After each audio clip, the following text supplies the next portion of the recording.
অনেক তো আলু চপ খেয়েছেন, এভাবে একবার বাসায় ট্রাই করে দেখবেন। ইফতারি টেবিলে কিন্তু একটি আলু চপও থাকবে না। আসসালামু আলাইকুম এভরিওয়ান।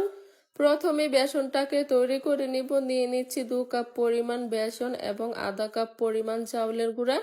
চাউলের গুঁড়াটা অবশ্যই দেওয়ার চেষ্টা করবেন, এটা দিলে কিন্তু আলু চপটা অনেকক্ষণ পর্যন্ত মুচমুচে থাকবে। এবং 1 টেবিল চামচ পরিমাণ বেকিং পাউডার, আর দিয়ে দিচ্ছি আধা টেবিল চামচ পরিমাণ হলুদের গুঁড়া, 1 টেবিল চামচ পরিমাণ মরিচের গুঁড়া, স্বাদ মতো লবণ এবং 2 টেবিল চামচ পরিমাণ আদা রসুনের পেস্ট। এবার হ্যান্ড উইক্সের সাহায্যে ভালোভাবে মিক্স করে নিব। পানিটা একেবারে দিতে যাবেন না, তাহলে কিন্তু ব্যাটারটা পাতলা হয়ে যাওয়ার সম্ভাবনা বেশি থাকবে। আমি এখানে অল্প পরিমাণে পানি দিচ্ছি এবং ব্যাটারটাকে তৈরি করে নিচ্ছি। আমার এখানে টোটাল 2 কাপ পরিমাণ পানি লেগেছিল। ব্যাটারটা দেখেই বোঝা যাচ্ছে এতটা পাতলা বা এতটা ঘন হয়নি। এবার 1 ঘন্টার জন্য রেস্টে রেখে দিব। এই ফাঁকে আলু চপটাকে তৈরি করে নিব। এখানে আমি আগের থেকে 4টি আলু ভালোভাবে সিদ্ধ করে নিয়েছিলাম।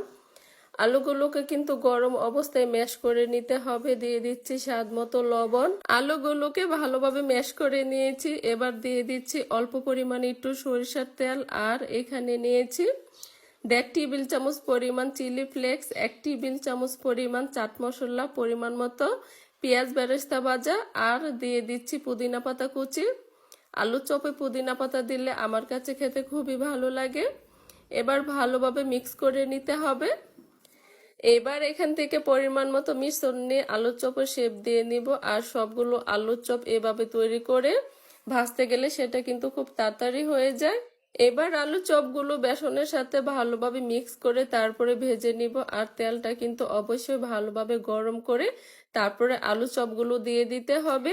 এবার মাঝারি আঁচে রেখে আলু চপগুলোকে ভেজে নিব। যখন আলু চপের গায়ে গোল্ডেন কালার চলে আসবে তখনই আলু চপগুলোকে উঠিয়ে নিতে হবে। এইভাবে যদি আলু চপ তৈরি করে ইফতারের টেবিলে রাখেন, গ্যারান্টি দিয়ে বলছি একটি আলু চপও কিন্তু থাকবে না। আজকে এখান থেকে বিদায় নিচ্ছি। সবাইকে রমাদান মুবারক।